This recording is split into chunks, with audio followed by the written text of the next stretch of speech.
माई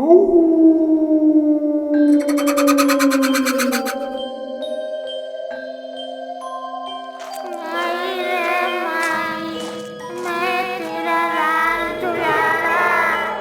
माई रे माई, मैं तेरा लाल दुलारा। तूने मुझे पोसा, तूने मुझे पाला।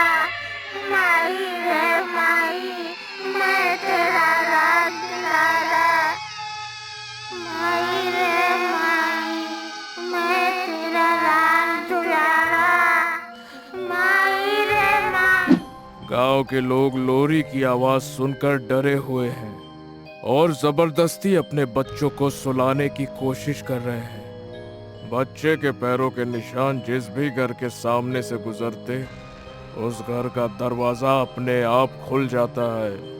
माँ माँ मुझे जाने दो ना, वो मुझे बुला रहा है। उसके पास बहुत सारे खिलौने भी है। माँ माँ मुझे जाने दो ना माँ। नहीं ध्रुव, तुम कहीं पर भी नहीं जाओगे। जिद मत करो, बाहर बहुत खतरा है। देखो, तुम्हारी बहन भी तो चुपचाप से हमारे साथ बैठी हुई है। इतना कहकर जब ध्रुव की माँ ने अपनी बेटी रिया की ओर नजर दौड़ाई तो वहां पर कोई नहीं था, जिसे देखकर ध्रुव के माँ पापा एकदम चौंक गए। उनकी आंखें फटी की फटी रह गई। रिया कहाँ गई? अभी तो यही थी। मुझे नहीं पता, मुझे मेरी बेटी वापस चाहिए। रिया, रिया, कहाँ हो तुम रिया? रिया को आवाज लगाते हुए माँ पापा और ध्रुव सब दरवाजे पर आकर खड़े हो गए। उन्होंने जब आसपास नजर घुमाई, देखा कि गांव के 4 बच्चे एक लाइन में एक छोटे बच्चे के पीछे चल रहे हैं और सब के सब वही लोरी गा रहे हैं। माई रे माई, मैं तेरा लाल दुलारा। माँ भी जब अपनी बेटी रिया से इल्जाम सुनती है तो फूट फूट कर रोते हुए बिखर जाती है, और पापा भी अपनी बेटी रिया को हमेशा के लिए जाते हुए देख दुख के मारे टूट जाते हैं। पर ध्रुव को अभी कुछ समझ में नहीं आया था।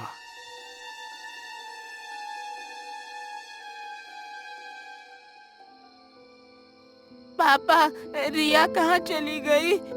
बेटा, रिया हमें छोड़कर हमेशा हमेशा के लिए चली गई है।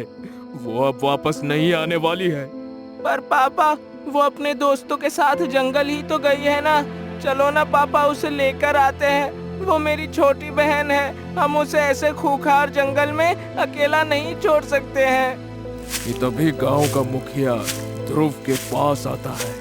अरे बेटा ध्रुव, तुम तो बहुत समझदार और अच्छे बच्चे हो ना, तो फिर जिद क्यों करते हो?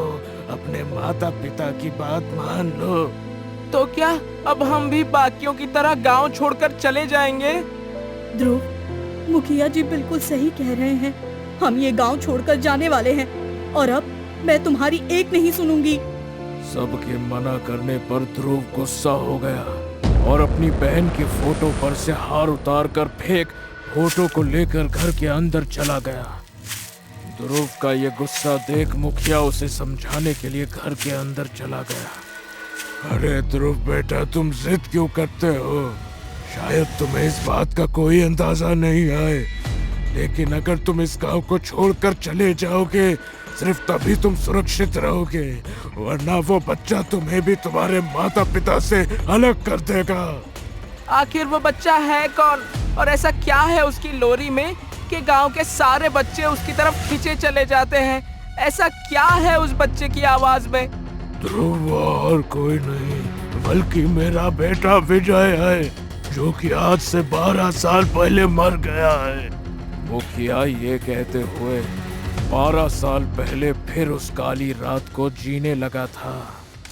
ओम ऐं ह्रीं क्लीं चामुंडाय विच्चे। हे माँ, मुझे अमर बना दे। माँ, मेरी आहुति स्वीकार कर। आज ये मेरा बेटा तेरी भूख मिटाने के लिए अपनी जान की कुर्बानी दे रहा है। माँ, मेरी आहुति स्वीकार कर माँ।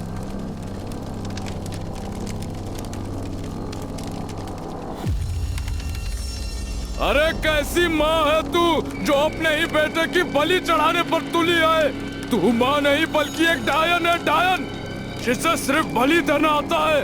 तुम में ममता और प्यार का एक कण भी नहीं है। तू माँ कहलाने के लायक ही नहीं है प्रिया। हाँ, तुमने बिल्कुल सही कहा है। मैं माँ नहीं, डायन हूँ। डायन जो अपने जन्मे बच्चों की कुर्बानी देकर अमर हो जाएगी, जिसे रोकने वाला कोई नहीं है। मत कर प्रिया, तेरी गोद में जो बच्चा है वो सिर्फ तेरा नहीं है, मेरा भी है। मैं तेरे आगे हाथ जोड़ता हूँ, मेरे बेटे विजय को छोड़ दे। मुखिया अभी बोल ही रहा है, अचानक आसमान में जोर से बिजली चमकी और अगले पल ही तेज बारिश होने लगी और बारिश की बूंदों से हवन की अग्नि और तेज हो गई।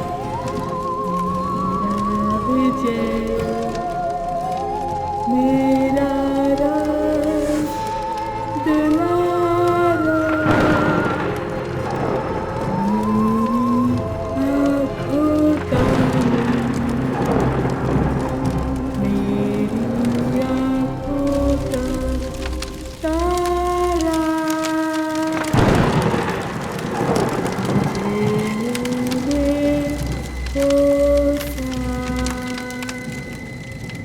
तुझे मैंने मारा।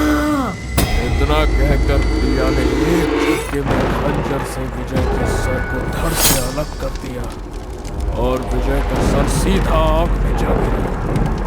कुछ देर के बाद आग से विजय की आत्मा निकली और अपनी माँ के अंदर समाने ही वाली थी।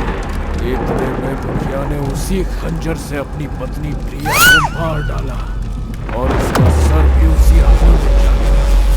तो क्या आपने अपनी पत्नी को मार डाला?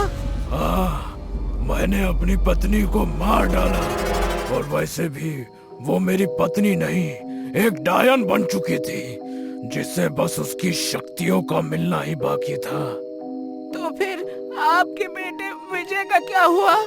वो मरने के बाद भी अपनी माँ से प्यार करता रहा, इसीलिए आज भी अपनी माँ की शक्तियों को वापस दिलाने के लिए बच्चों को अपने वश में करता है और आहुति के लिए अपनी माँ के पास ले जाता है।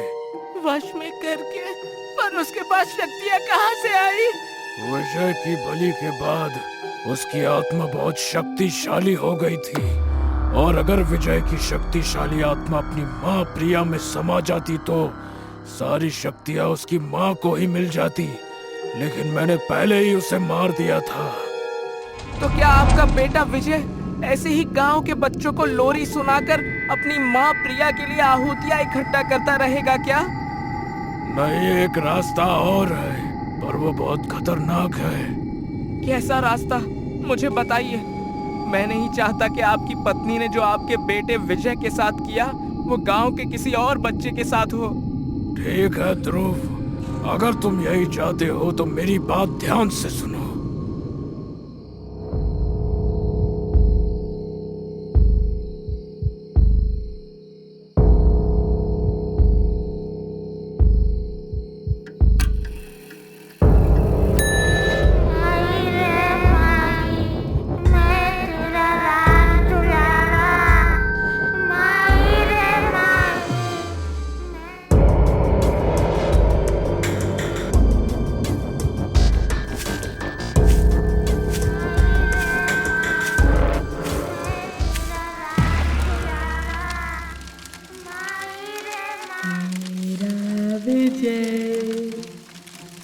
मेरा राज दुलारा, मेरी आँखों का नूर, मेरी आँखों का तारा,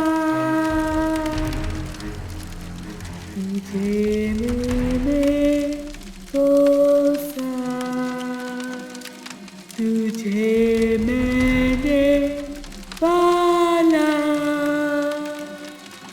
विजय भी सारे बच्चों को अपनी माँ के पास आहुति के लिए खड़ा कर फिर से आग में विलीन हो गया और वश में किए गए बच्चे भी एक लाइन में खड़े हो गए। प्रिया की गोद में जाने के लिए बेताब थे। आओ बच्चों, आओ, देखो तुम्हारी माँ तुम्हें बुला रही है। आ जाओ, अपनी माँ से कैसा डर। प्रिया के बुलाने पर एक बच्चा प्रिया की गोद में जाकर बैठ गया और प्रिया ने भी उस बच्चे के साथ वही किया जो उसने विजय के साथ किया था। उसका गला काटा और उसके सर को हवन कुंड में डाल दिया। इस बीच मौके का फायदा उठाकर ध्रुव लाइन में खड़ा हो गया और प्रिया के बुलाने पर ध्रुव उसकी गोद में जा बैठा। ओम ऐं ह्रीं क्लीं चामुंडाय विद्महे। ये माँ मुझे अमर बना दे। माँ मेरी आहुति स्वीकार कर। आज ये मेरा बेटा तेरी भूख मिटाने के लिए जान की कुर्बानी दे रहा है। माँ मेरी आहुति स्वीकार कर। माँ प्रिया के बोलते ही आग की लपटें और तैर उठी और तेजी से चलने लगी, जिसे इशारा समझकर प्रिया ने खंजर उठाया ही था कि फिर उसे अचंभा हुआ, क्योंकि खंजर अपनी जगह पर नहीं था।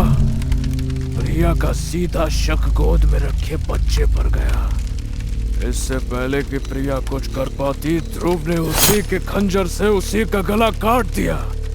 प्रिया का सर भी सीधा हवन कुंड की अग्नि में जा गिरा और अब तक जितने भी बच्चों की बलि दी गई थी, उन सब बच्चों की आत्माएं हवा में चारों तरफ फैल गई, जिसे ध्रुव भी देखकर दंग रह गया। माँ अब तो सब सही हो गया है, फिर पापा हम सबको शहर जाने के लिए क्यों बोल रहे हैं? बेटा तुम्हारा एडमिशन शहर के स्कूल में हो गया है, इसलिए अब हम सब ये शहर छोड़कर जा रहे हैं। चल अब जल्दी से जा, तू भी तैयार हो जा। इतना कहकर माँ आईने के सामने से चली जाती है। माई रे माई, मैं तेरा राज दुल्हारा। माई रे माई, मैं तेरा राज दुल्हारा। तूने मुझे पोसा, तूने मुझे मारा। माई रे माई, मैं तेरा राज